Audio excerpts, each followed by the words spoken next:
Welcome back to the deep dive. Today is Thursday, January 29, 2026. And I have to be honest, if you opened a newspaper or just scrolled through your feed this morning, you probably felt that familiar tightening in your chest. The world feels, well, messy, is putting it politely. We've got trade wars escalating, geopolitical shouting matches, tariffs flying back and forth like ping pong balls. It's loud out there. It is incredibly loud, and frankly, it's disorienting. We're living through a period where the global rulebook isn't just being rewritten, it feels like it's being fed into a shredder. Exactly. And yet, sitting right here on the table between us is this document that seems to be describing a completely different planet. It's the Economic Survey for 2025-26. And the headline number inside this thing is honestly shocking, given the context. Despite all that global chaos, India is projecting a real GDP growth rate of 7.4% for the fiscal year 2026. It is a staggering contrast. You look outside, it's a storm. You look inside this document, and it's, well, mostly sunny skies. It feels like a glitch in the matrix. So that is our mission today. We need to answer the big question, how? How is this happening? Is this a bubble that's about to pop? Or has India actually built a shelter that can, withstand the storm? That is the million-dollar question, and I'm glad you framed it that way, because this survey isn't just a victory lap. When you actually read the fine print, which we have, it's proposing a fascinating new strategic doctrine. It's about navigating what the chief economic advisor calls the paradox of 2025. And the solution they are pushing is a massive shift in mindset, moving from the old school idea of import substitution to something much more ambitious called strategic indispensability. Strategic indispensability. I love the weight of that phrase. It sounds like something out of a geopolitical thriller. But before we get to the solution, we have to unpack the problem. The survey talks about the global mess in the preface. Take us back to last year. What exactly broke in 2025 to create this paradox? Well, 2025 was the year where the pretense of free trade finally collapsed. If you recall, back in April 2025, the U.S. president dropped a bombshell, reciprocal tariffs of 25% on India. Right. I remember the panic in the markets, but at the time, everyone, analysts, news anchors, they all said, don't worry, it's a negotiation tactic. Exactly. The consensus was that a deal would be struck, that India would be the outlier, the friendly partner.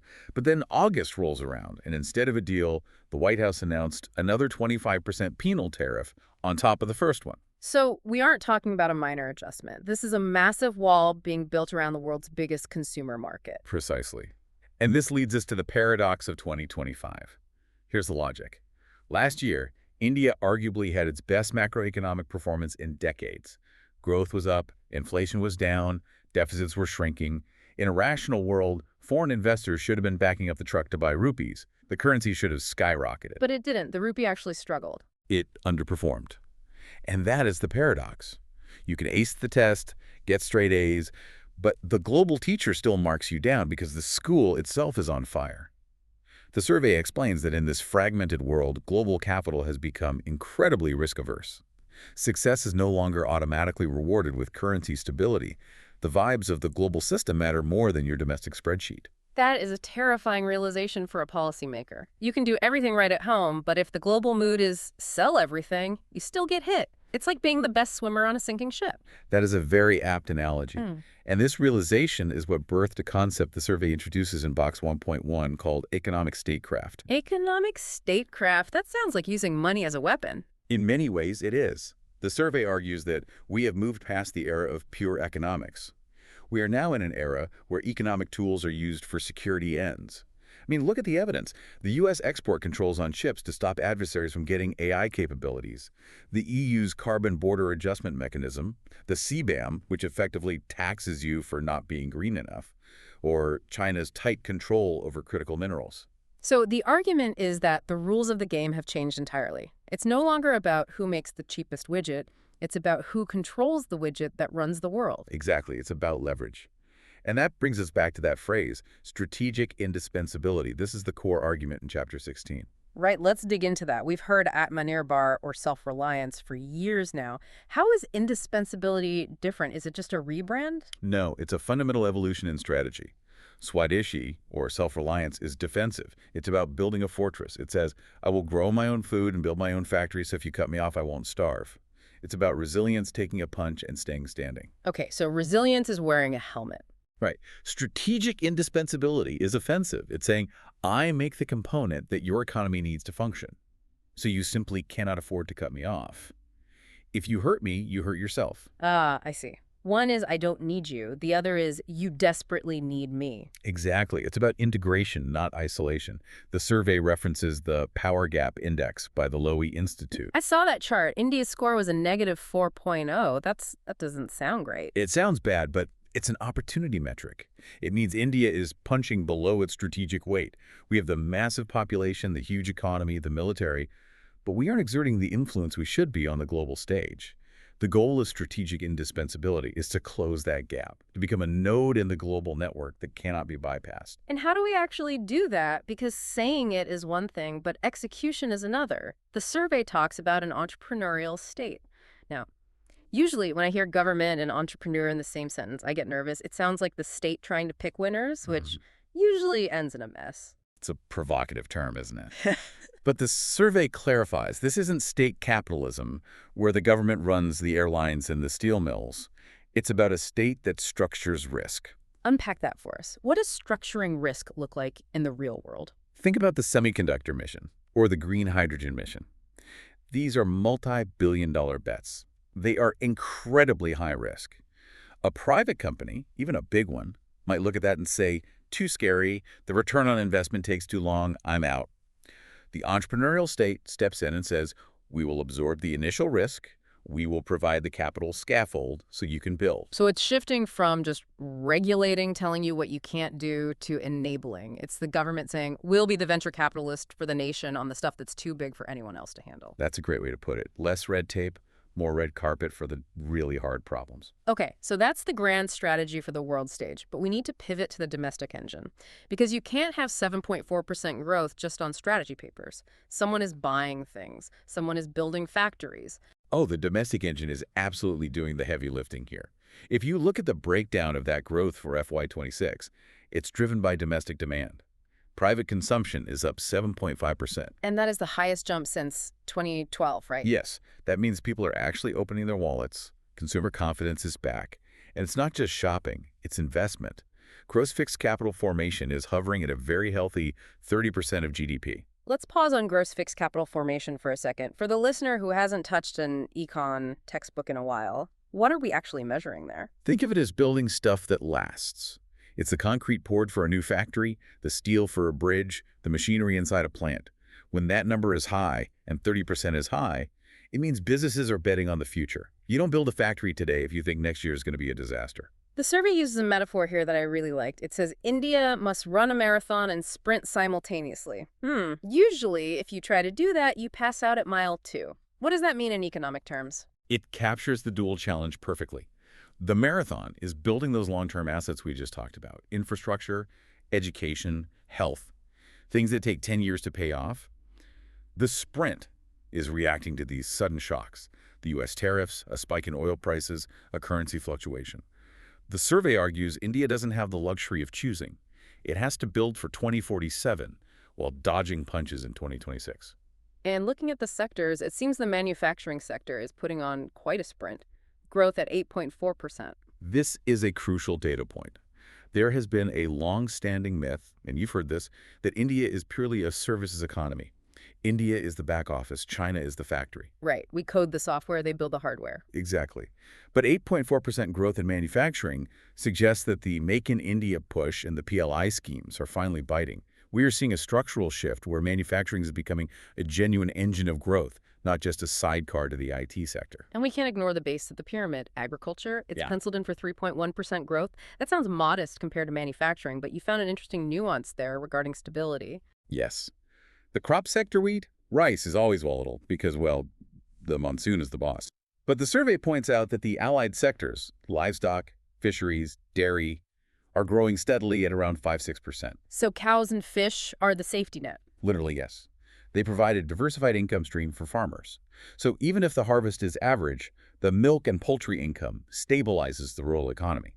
It's a diversification within the farm sector that is very healthy. Now, the thing that usually kills this kind of growth party is inflation. We've all felt the pinch over the last few years. Where do we stand? The news is surprisingly good. Headline inflation has tamed significantly to 1.7% for the April-December 2025 period. 1.7%, that is incredibly low. We haven't seen that in ages. It is. It's largely due to corrections in food prices. But think about the ripple effect. When inflation is low, the rupee in your pocket buys more. That explains that 7.5% jump in consumption we discussed. People feel richer because the cost of living isn't eating them alive. Okay, so growth is up, inflation is down, manufacturing is booming. It sounds almost too good to be true. Usually when things look this rosy, it's because the government is putting it all on the national credit card. Is the deficit blowing up? This is where the story gets technically impressive. The fiscal deficit is actually shrinking. It's down to 4.8% in FY25, and they are targeting 4.4% for FY26. So they are tightening the belt while the economy is growing. That's the fiscal glide path they talk about. Exactly. And the world noticed. Remember last August, S&P upgraded India from BBB to BBB. That's the sovereign credit rating. Yes, it might sound like alphabet soup, but it was the first major upgrade from a big agency in nearly 2 decades. So basically, India's credit score went up. What does that actually mean for the average business owner listening to this? Why should they care about an S&P rating? They should care because it makes money cheaper. The survey highlights a crucial detail. The yield spread between Indian government bonds and U.S. government bonds dropped by half. Let's decode yield spread. Think of it as a risk premium. If you have a friend with bad credit, you might lend him money, but you'll charge him high interest because he might not pay you back. That extra interest is the spread. Because India's rating went up and finances look stable, the world is charging India less extra interest to borrow money. We call it a greenium, a discount for doing the right thing. And that eventually trickles down to cheaper home loans, cheaper business loans. Exactly. It lowers the cost of capital for everyone. That is a massive win. But, I feel a but coming, you wouldn't be doing your job if you didn't find the red flag. The survey does issue a pretty stern warning to state governments, doesn't it? It does. And this is a sensitive but critical point. While the central government is reducing the deficit and investing in assets like roads and railways, many state governments are increasing what the survey calls unconditional cash transfers. Basically handing out cash for free. Yes. Now look, social safety nets are important. No one denies that. But the survey warns about the trade-off. If a state spends a huge chunk of its budget on immediate cash handouts, it has very little left to invest in human capital-improving schools, health care, and skilling centers. It's the classic short-term versus long-term dilemma. Immediate cash wins votes, but long-term skills build a nation. Precisely. It crowds out the investment needed to make the youth employable in the future. You might have cash in your pocket today, but no job tomorrow because the state didn't invest in the industry or education required to employ you. That ties back to the marathon analogy. You can't sprint on sugar highs forever, you need muscle. Exactly. Let's look at the future. The survey has revised India's medium-term potential growth rate up from 6.5% to 7.0%. That's a confident boost. And obviously, you can't talk about the future in 2026 without talking about AI. Chapter 14 dives into the AI ecosystem, but reading it, I sensed a bit of hesitation. Skepticism, I would say, and healthy skepticism. The survey cites a Financial Times article from late 2025 and comments from the IBM CEO. They are worried about the AI bubble. The fear that we're spending billions on data centers that won't pay off. Right.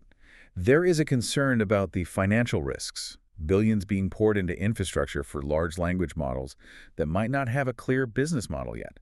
However, the survey makes a key distinction for India. It says, don't get caught up in the financial bubble of building the underlying models if it's too risky. Focus on the productivity of using them. So don't try to be the company selling the shovel if the shovel market is crashing. Just use the shovel to dig gold faster. Exactly. Integrate AI into agriculture to predict weather patterns. Use it in governance to speed up file clearing. Use the tool, don't get crushed by the hype cycle. Use the tool, don't get trashed. I like that. There was also a literary reference that I think perfectly sums up the challenge of governance in this era. The survey mentions Joseph Heller's Catch-22. Yes. A surprising but insightful reference. Catch-22, for those who haven't read it, describes a situation where rules meant to ensure safety and order actually end up trapping you in irrationality. The survey uses this to warn the bureaucracy. As we try to build this entrepreneurial state, as we try to become indispensable, we cannot let our own rules become a trap. Regulation, not strangulation. Precisely. We can't have safety checks that stop the economy from moving. If we want to innovate, we need to allow for movement. So let's pull this all together. We are in January 2026. The The world is chaotic, tariffs are flying, but India is acting like an island of stability, 7.4% growth, inflation under control, fiscal deficit shrinking. We are shifting strategy from just surviving to becoming indispensable. That is the summary. Hmm. But the survey ends with a thought that I think every listener should really sit with. It's rare for an economic document to get philosophical, but this one quotes the Katha Upanishad. I saw that. It distinguishes between Preya and Sreya. It does. And it frames the entire economic challenge through this lens.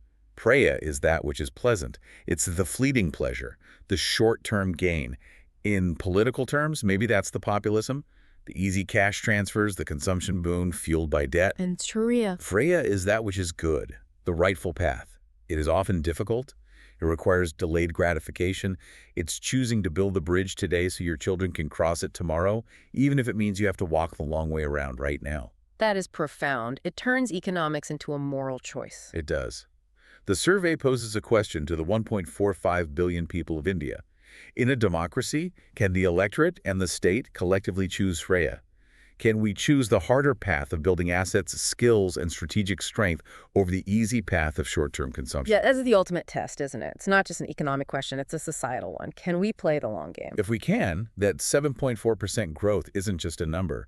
It's the foundation of a developed nation. If we choose Preya, the pleasant path, well, we might enjoy the sprint, but we won't finish the marathon. A powerful note to end on. The choice is between the pleasant and the good. Thank you for joining us on this deep dive into the Indian economy. It's a complex picture, but hopefully we've helped you connect the dots between the tariffs in Washington, the bond yields in Mumbai, and the choices being made in your state capital. It was a pleasure to unpack it all. Until next time, keep looking beneath the headlines. Take care.